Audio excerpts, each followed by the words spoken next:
We're not going to chant a shloka about Madhavacharya, but I do have a few verses from the Chaitanya Charitamrita which describe Lord Chaitanya's visiting Udupi and so on. The purports describe Madhavacharya. So we'll start reading from the Chaitanya Charitamrita.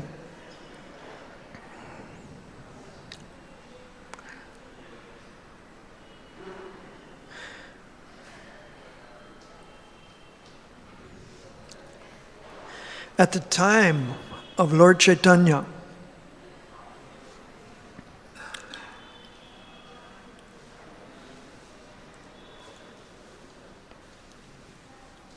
all the South Indian Vaishnavas were worshippers of Lord Ramachandra. Some were tattvavadis, followers of Madhavacharya, and some were followers of Ramanujacharya.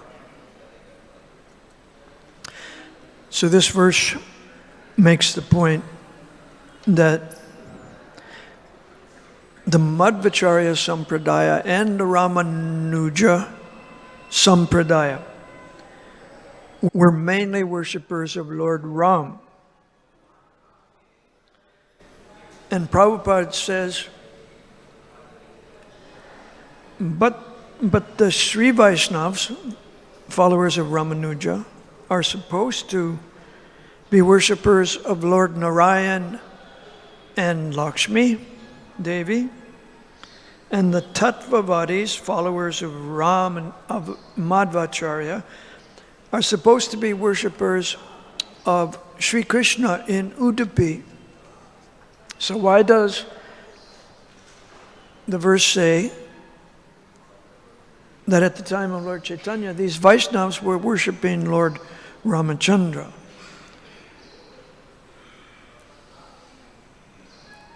Srila Prabhupada explains this in his purport.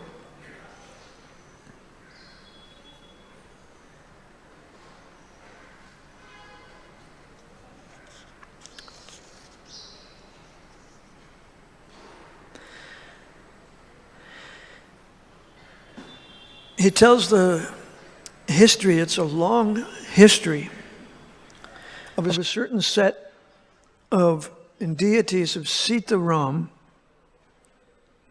who passed from Hanuman. They were first given to a Brahmin in the kingdom of Ayodhya, who passed them to Hanuman. You may have heard this description of the Brahmin. He would not eat breakfast. He had completed his worship of Sitaram, and when Ramachandra actually went out of Ayodhya and he couldn't see Sitaram, he would just fast. So he would sometimes fast for days and days while Ram was not in Ayodhya.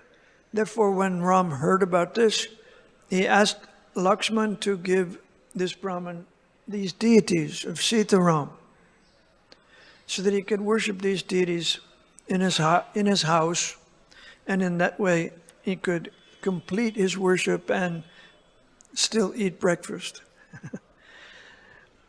So these deities were passed on to Hanuman eventually, and he gave them to Bhima. Bhima is one of the 5 Pandavas.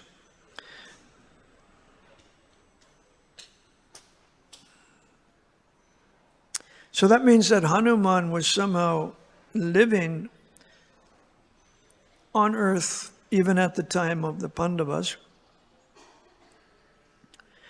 And Bhima passed these deities on to the kings of Orissa. It used to be called Orissa.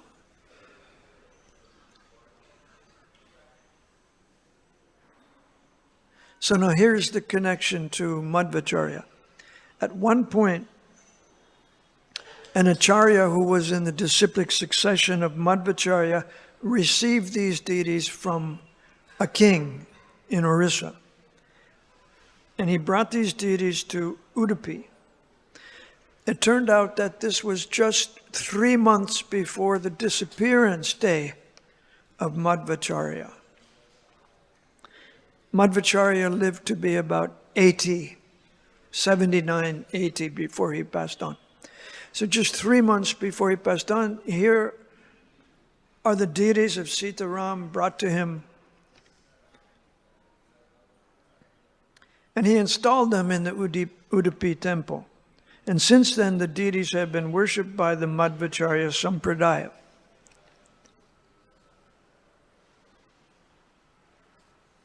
So that explains how the worship of Sitaram got started in the Madhvacharya Sampradaya. Then Prabhupada says, as far as the Sri Vaishnavas are concerned, as far as their worship of Sitaram is concerned, it began with Ramanujacharya. Ramanuja also worshipped deities of Sitaram. And Sitaram deities are being worshipped in Tirupati and such places. The Ramanuja Sampradaya Vaishnavas prefer the worship of Lord Ramachandra to that of Radha Krishna, Sri Sri Radha and Krishna. So Prabhupada makes these distinctions commenting on the verse that at the time of Lord Chaitanya, the South Indian Vaishnavas were worshipping Lord Ramachandra. Some were tattvavatis, followers of Madhvacharya, and some were followers of Ramanujacharya. But then he explains a little more about the Gaudiya Vaishnavas' connection to Madhvacharya.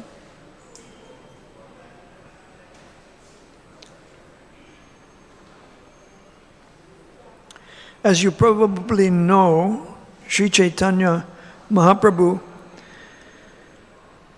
was a disciple of Ishvara Puri, whose spiritual master was Madhavendra Puri, who was a disciple of Lakshmipat Tirtha, who was a disciple of Vyasatirtha in Madhvacharya's Sampradaya. Vyasatirtha was born in 1469. He lived until 1539. So he was not much older than Sri Chaitanya Mahaprabhu. But Vyasatirtha initiated Lakshmipati Tirtha, who initiated Madhavendra Puri,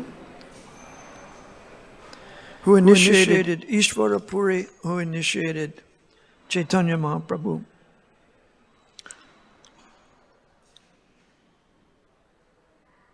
Madhavendra Puri established the ultimate goal of transcendental life to be the attainment of pure devotional service, love of God, Krishna Prema.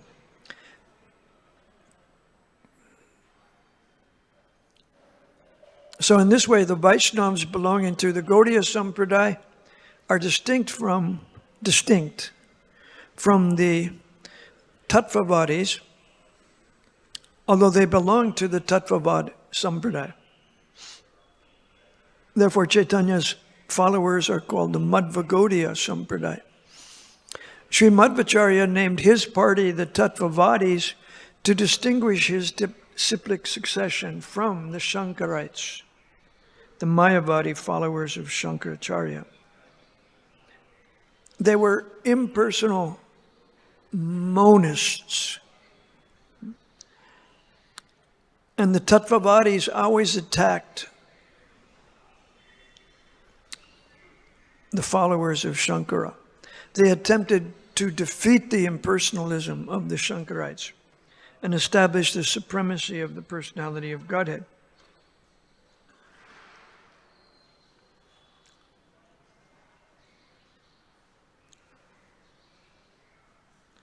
So it's almost like some big cricket teams in India trying to defeat the cricket teams from other countries, or defeat the other cricket teams in India.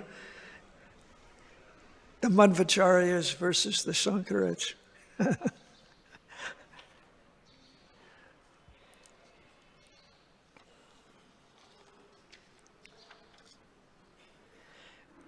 We'll say some more about the philosophical battles as we describe the life of Madhvacharya. This was a intellectual and philosophical influence on the people at the time that Madhvacharya appeared. So I'll read now another verse from Chaitanya Charitamrita.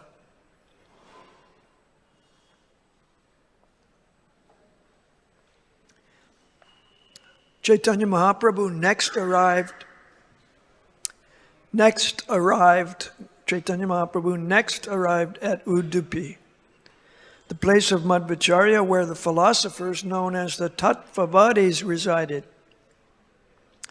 There he saw the deity of Lord Krishna, Udupi Krishna, and he became mad with ecstasy. There's a nice painting in the Chaitanya Charitamrita, Lord Chaitanya dancing before the deity. Srila Prabhupada described that Lord Chaitanya also became mad with ecstasy when he saw Lord Jagannath the first time.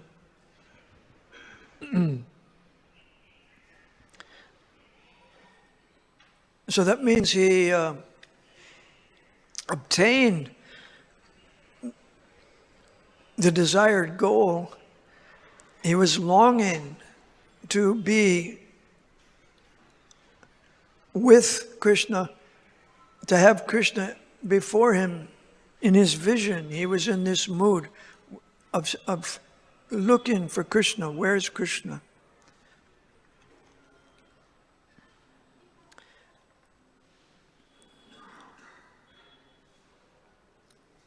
Now we'll start describing Sripad Madhvacharya's birth and early activities.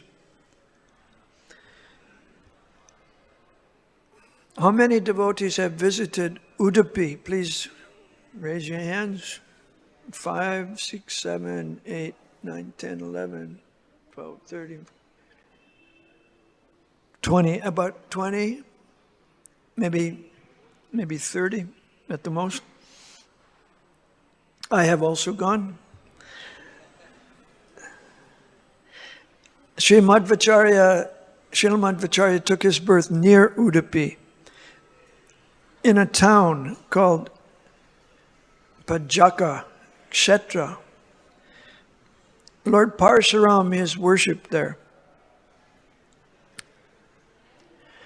Madhva was born into a Brahmin dynasty. His father was a Brahmin from a particular town near Udupi. The dynasty was there, the dynasty of Brahmins. This is in Karnataka. So this, you know also that Srila Rupa and Srila Sanatana Goswami came from Brahmin families in Karnataka. Madhva was the son of Madhyageha Bhatta. His father's name was Madhyageha Bhatta. And his mother was named Vedavati.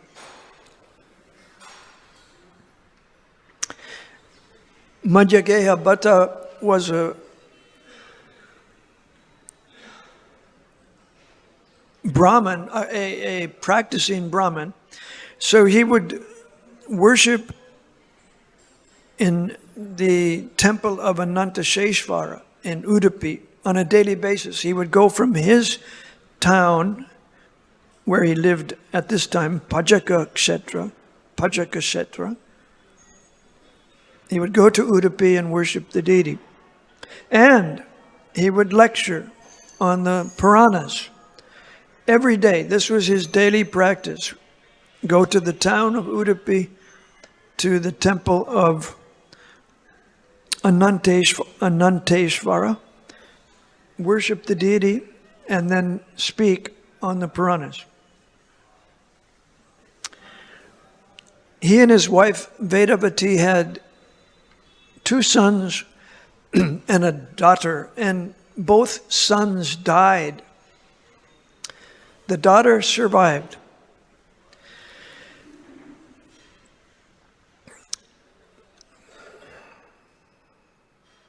Then they wanted another son, so they performed austerities.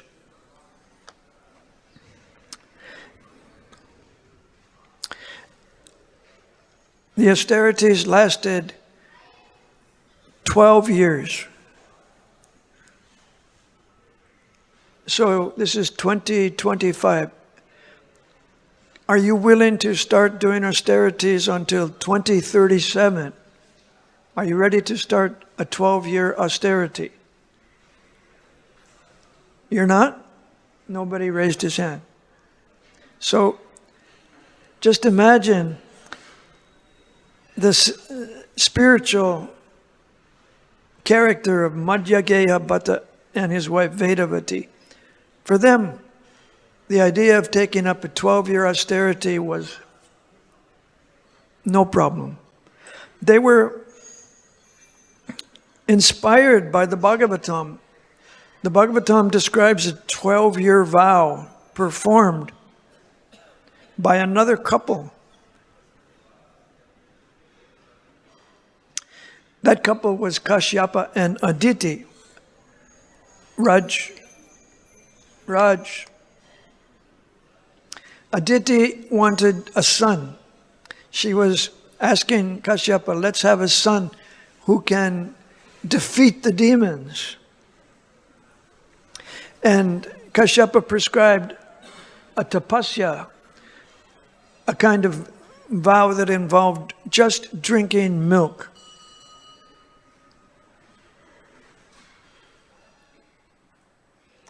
So this is the kind of vow that Madhyageya Bhatta and Vedavati did. And what's the effect they had? It purified their bodies and minds. If you undergo tapasya, you become purified in your body and mind. And in this way you can create a nice atmosphere in your heart to receive the Lord's devotee. And that's what they wanted. They wanted a son who would be very devoted to the Lord. So they were praying like that. According to this book called The Life of Madhvacharya, this is a book by Purna Pragya Prabhu, my godbrother. Purna Pragya, of course, is another name for Madhvacharya. According to this book, Brahma and the demigods went to Lord Vishnu and asked that Lord Vishnu send a teacher to counteract the prominence of Buddhism and monism, impersonalism, Shankara's impersonalism. The world was like in a dark state because of Buddhism and Shankara impersonalism, Shankara's impersonalism. This had gone on for a long time. For like 1,500 years, Buddha had appeared about 1,500 years before. Madhvacharya. Shankara had appeared 500 years before Madhvacharya. So there was a meeting between Brahma, the demigods, and Lord Vishnu, and Lord Vishnu looked at all the demigods, and his gaze settled on Vayu. And he said, Vayu, I choose you to descend to do this. So when this child was born, the astrologers did the horoscope, and they found a confirmation of this. They found this child has the characteristics of Vayu. And it became clear to them that he would establish the path of personalism by exhibiting the pastimes of a great preacher. The baby was very charming. He had many personal, attractive features. He had a lot of opulences as a baby. He had many of the 6 opulences of Krishna. And instead of crying when he came into the world, he was smiling. He was very happy baby. Of course, he was just a baby. He couldn't talk yet, but he was Vayu, and he knew he had come into the world with this mission, so he was happy from the beginning of his life.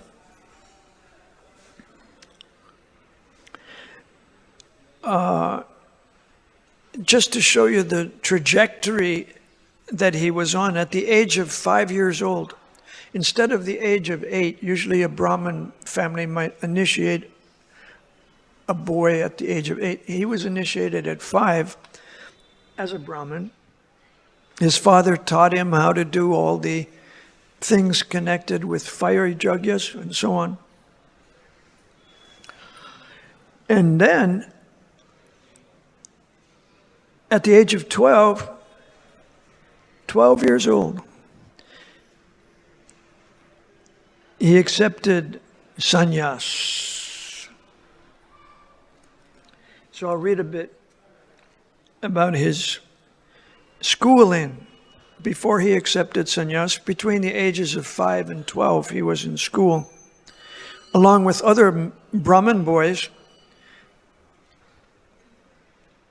And he was a leader in the school. Wherever he would go, the other boys would go.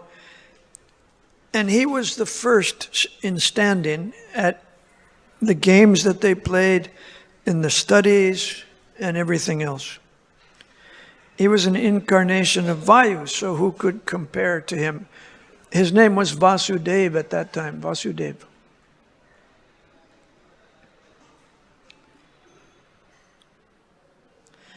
And because he enjoyed challenging older boys to wrestle, he was given the nickname Bhima because he had strong arms. And anyone who got caught in his iron-like grip would only be released when Vasudeva desired. He could wrestle someone down to the ground and hold him like in an iron grip. Did any of you do wrestling in school? Did any of your friends do wrestling in school? I had friends at school who did wrestling. They had to train pretty hard.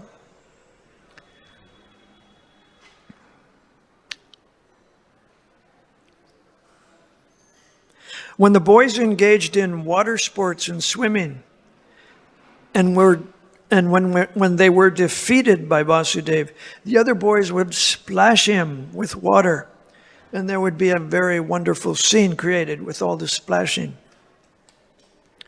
Vasudeva's Brahmin teacher could not understand Vasudeva's nature. At every opportunity, Vasudeva would run home to eat something and then slowly return to school. In this way, he appeared to be trying to avoid his classes. One day, the teacher, Untitled Chapter, Totantilacharya, he accused Vasudeva of not being attentive to the lectures. He shouted at him, "Vasudeva, why don't you study with your friends? Don't you care to become a scholar?" Vasudeva replied, "I don't see the point of repeating what I have already learned. I assure you that I have learned all that you have assigned me." Still, the teacher was offended by the boy's confidence, and so he asked him to repeat all the verses they had studied that day.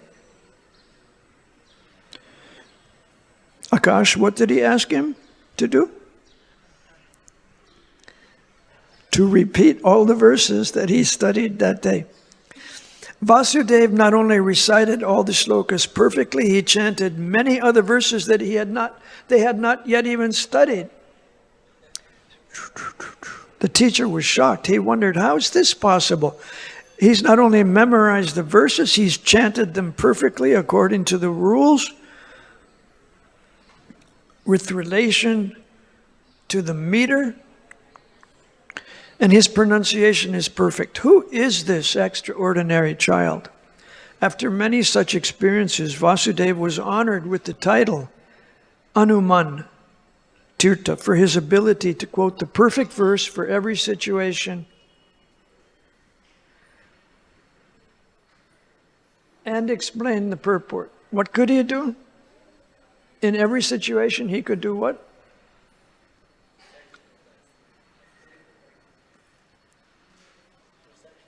He could recite the appropriate shloka.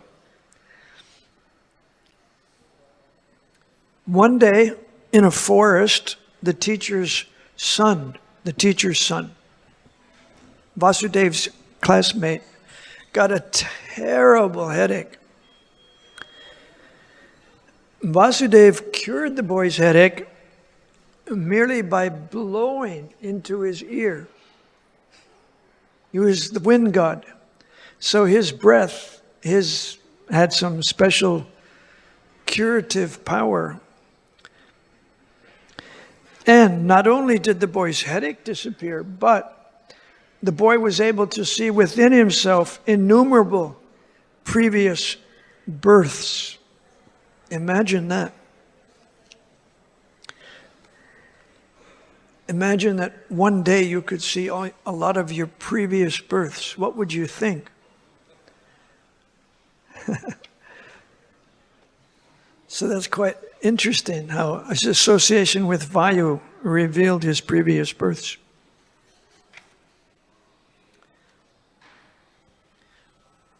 Now, what did Vasudeva like in terms of studies? Sometimes we ask, what do you like to study? Here's what Vasudeva liked. When he heard the Aitareya Upanishad, which glorifies the greatness of Lord Vishnu, he memorized its many verses in a matter of minutes, maybe 30 minutes or 20 minutes. This Upanishad became the lifelong favorite of Vasudeva, the Aitareya Upanishad. When his teacher would sometimes quote from this Upanishad, Vasudeva would sometimes interrupt him and provide a clearer explanation than the teacher. Upon hearing this, the teacher would actually be pleased. Although he had some initial reservations, the Brahmin teacher could understand his own great fortune to have such an incredible student. On the graduation day, the bond between them was truly sealed. Vasudeva gave his Guru Dakshin to the preceptor. What did he give the preceptor? What kind of Guru Dakshin? Krishna Prema, love of God. So he got the seed of love of God from Vasudeva. Then, after taking permission to leave the ashram, Vasudeva was considering his future mission. This happens to all of us. We leave school and we have to think what's going to be the next thing I do in life. How am I going to fit into society? What's my station in life? So Vasudeva was thinking like that. And he began to prepare himself for his preaching work, which involved defeating the impersonalists. His only thought became how to fulfill his mission as an incarnation of Vayu, to reestablish pure devotional service to the Lord.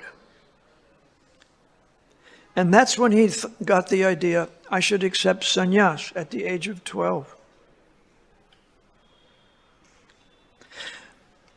So, of course, his father at that time was looking for a nice Brahmin Vaishnav girl as a suitable match for Vasudeva. However, Vasudeva was not interested in mundane society, friendship, and love. Nor did he desire to enter the household ashram. His sole desire was to preach to the innocent people of the world. Vasudeva had heard of an elderly ascetic, an elderly sage who lived in a village just a few miles north of Udupi. This sannyasi belonged to the ancient Brahma Sampradaya. His name was Achyuta Prakash. No, my fault. Achyuta Prakash. Still didn't get it right. Achyuta Preksha. Achyuta Preksha. What does that mean? That means one who has knowledge of the infallible Lord Achyuta. The infallible Lord Achyuta. He knows the infallible Lord Achyuta. According to the opinion of some, Achyuta Preksha was formerly a bumblebee who lived in the Pandava's palace. And he used to receive prasad directly from the hands of Draupadi. What?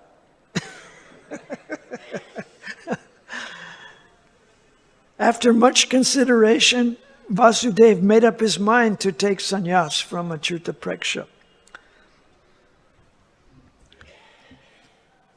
For the past 400 years, the acharyas of the Brahma Sampradaya of Achyuta Preksha had led their lives in seclusion out of fear of the Buddhists and the Mayavadis. They had retreated into their ashrams. They weren't preaching. They were not strong enough to combat the impersonalist and voidist philosophies that were prevalent. Therefore, they were content to simply maintain their practices in remote places.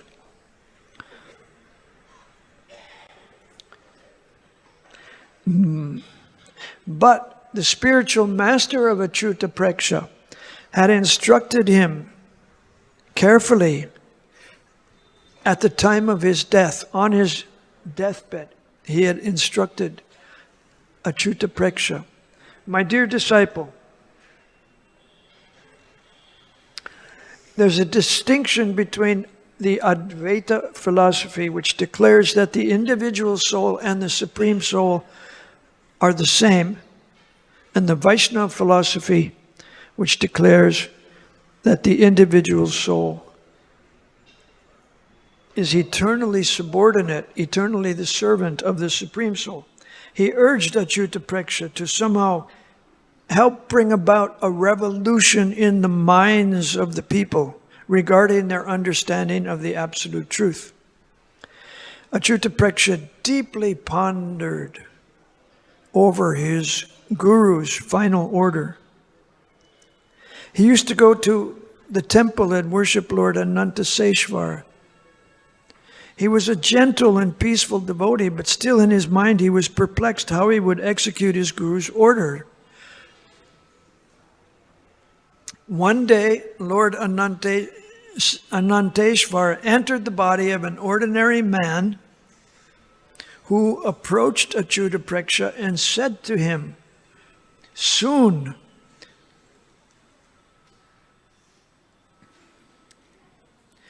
I will send my exalted devotee to you so you can fulfill the instructions of your spiritual master."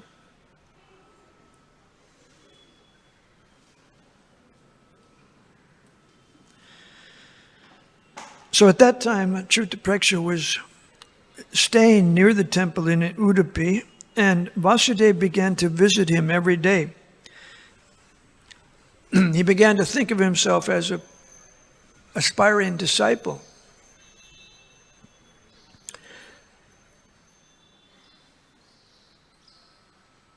And Achyutapreksha could intuitively feel, he had an intuition, he could intuitively feel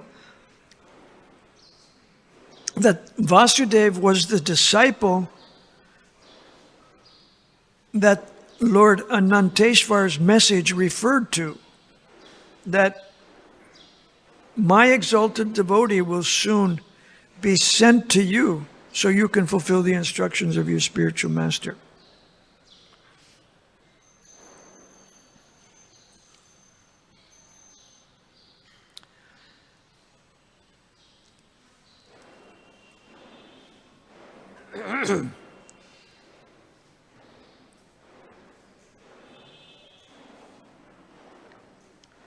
Hare Krishna.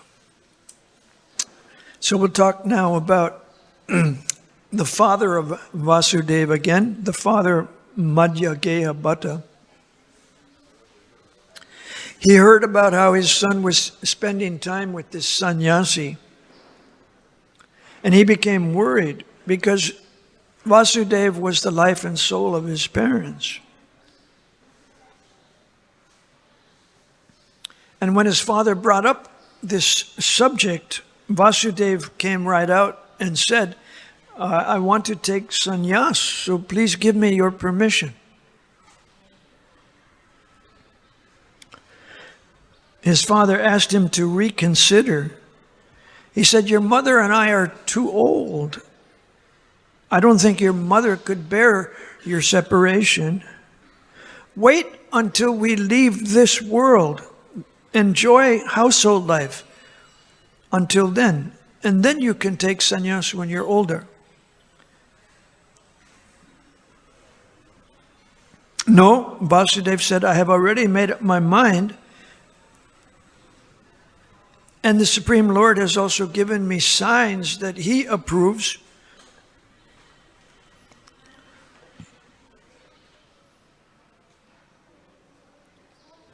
Then his father went and begged Achyutapreksha not to initiate his son as a sannyasi. But the sannyasi made no reply. He didn't respond to this request.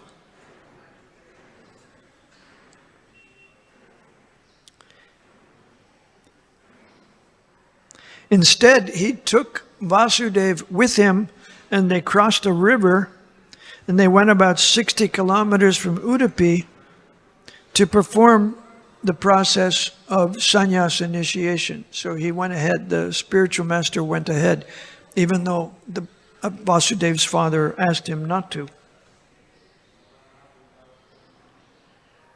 But then the father arrived, he found out, and he arrived on the scene, and again he tried to stop his son.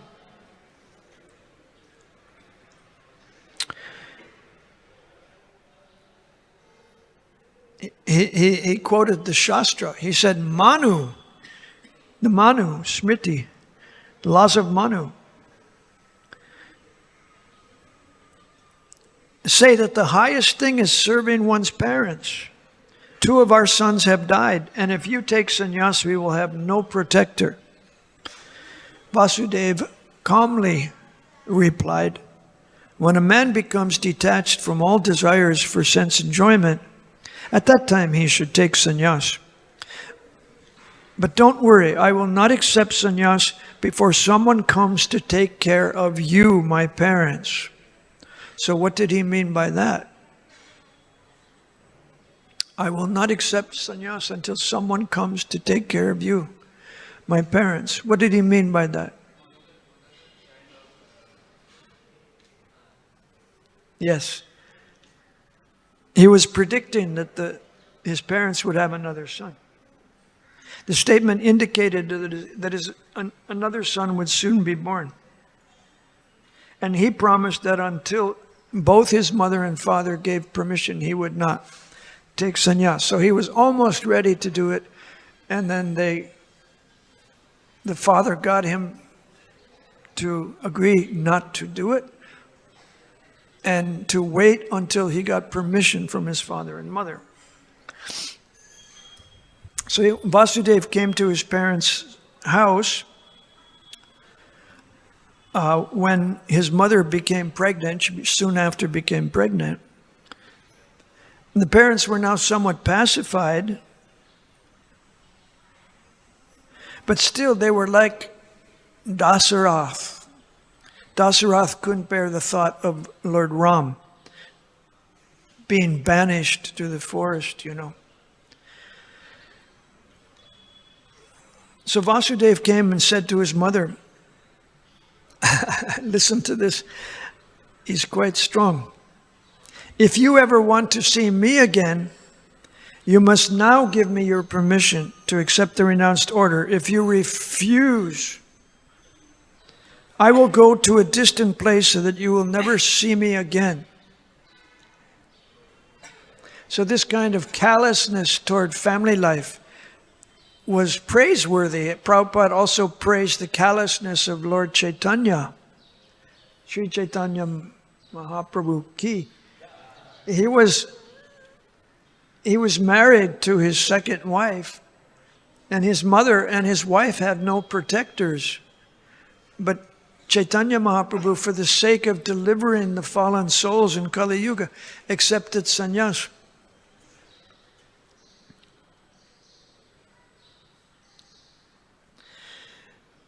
So his mother was more or less forced to give her son permission to take sannyas. And like Mother Sachi, she was pacified because Lord Chaitanya agreed to stay in Puri, where she would get some news about his activities. Vasudeva was staying at Achyuta Preksha's ashram, and from time to time he visited his parents until finally a son was born to them. And then, of course, he was given permission to take sannyas without delay.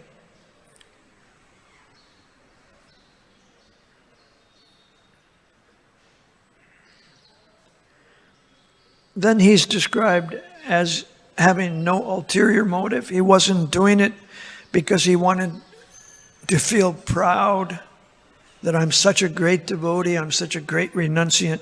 He was only 12 years old. He might think, well, he's just a teenager.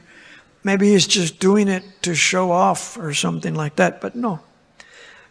He didn't push himself forward in the dress of a sannyasi as a great renunciant. He didn't take sannyas to avoid the responsibility of householder life. He was not in any way a failure who had nothing better to do. He was not poverty-stricken. His motivation was to preach the order of the Supreme Lord. And at his initiation, he vowed to dedicate everything to the service of Lord Hare. So a bit like Srila Prabhupada, in the sense of taking sannyas, Srila Prabhupada at that stage was already living as a vanaprastha. He had separated himself from his wife and home.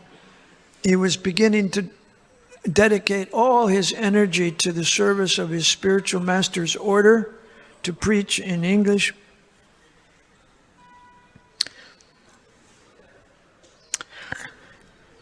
Vasudeva, when he had a danda, appeared incomparably effulgent. Nothing to compare to his effulgence. He was so effulgent.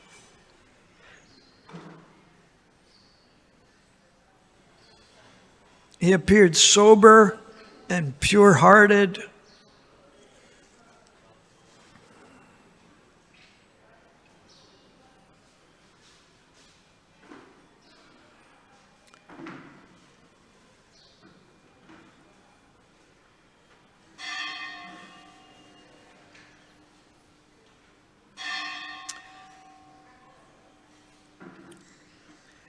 In this way, the deity Ananteshwar fulfilled the desire of Achyuta Prakash.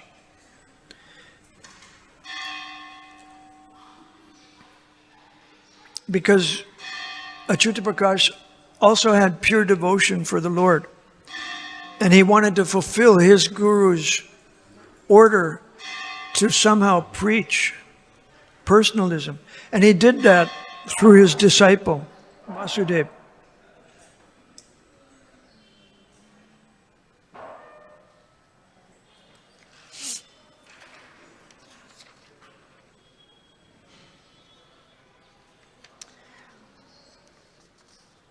And then Vasudeva received the name Purna Pragya Tirtha, the sannyas name, Purna Pragya Tirtha. And he began traveling around India. And at one point he met a leader of the Shankara Math who was diminished by Purna Pragya Tirtha because Madhvacharya Purna Pragya Tirtha had the Shakti to defeat the impersonalism of this leader of the Sringari Math. So his first campaign in preaching was successful. He defeated impersonalism right from the beginning. And he increased his scholarship by going to Badrik Ashram and staying some time studying with Vyasadeva. Then on his return, he met some learned scholars.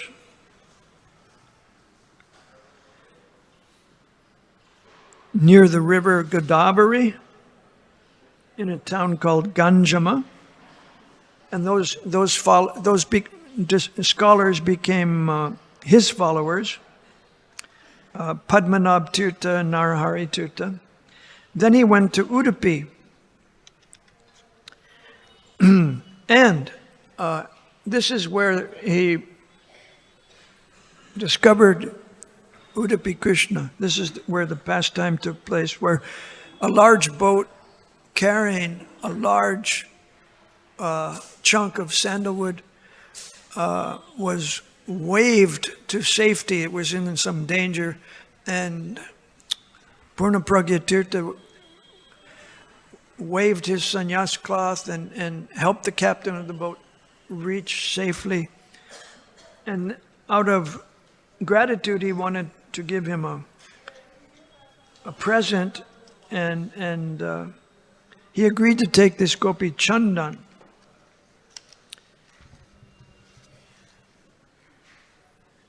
And inside was the large deity of Krishna.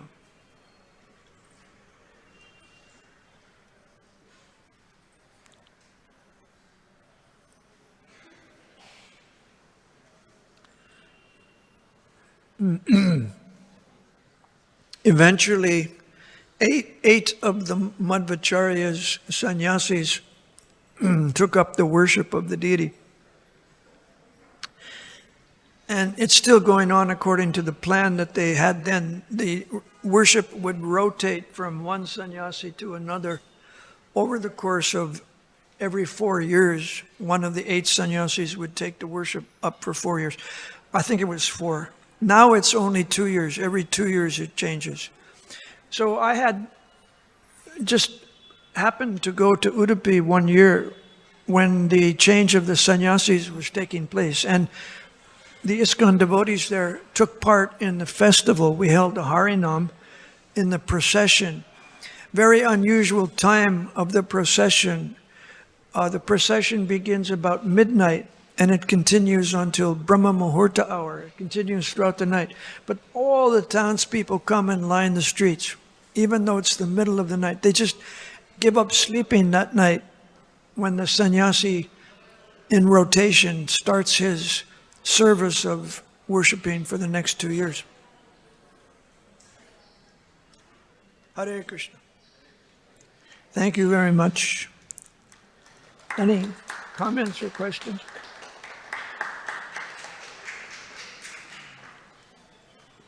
I have a question. Should we go to breakfast? Yes. How long do we? We still have to fast for a little more time. 20 more minutes. I invited Yadabar to come to breakfast with the brahmacharis this morning. Yadabar told me, I'm going to miss your class because I have a deadline. I'm working on something. I said, that's all right. Come to breakfast with the brahmacharis. We'll see. I don't think you have any questions. Do you have any comments?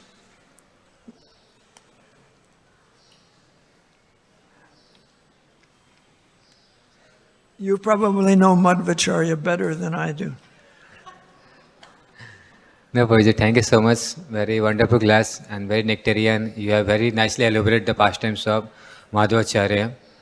So I just wanted to know that the philosophy that Madhvacharya gave in and our like Vaishnava Gaudiya philosophy are same or different philosophy, like Darshan Shastra, that Madhvacharya they put in Udupi Krishna. You're asking about Udupi Krishna, the worship by the Madhvacharyas of Udupi? What is that? What's the question about the worship?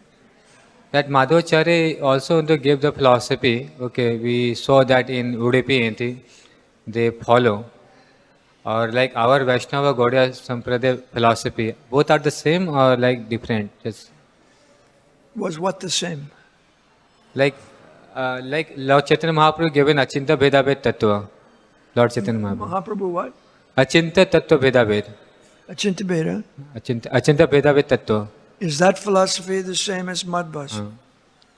Madhva's philosophy, according to the research, is called Dvaita. Dvaita. D-V-A-I-T-A. Dvaita. Not Advaita. Dvaita.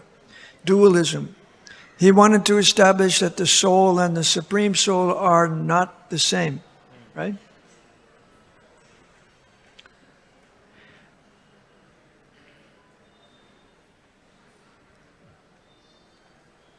Now, the Achintya Bheda philosophy, simultaneously one with and different, it refers to quantity. In quality, the same. Quantity different. The soul is small and the Supreme Soul is infinite. That's clear. Thank you.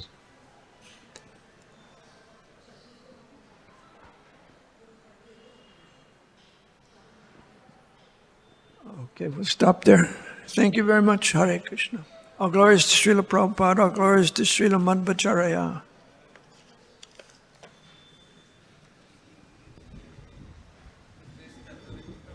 Jai.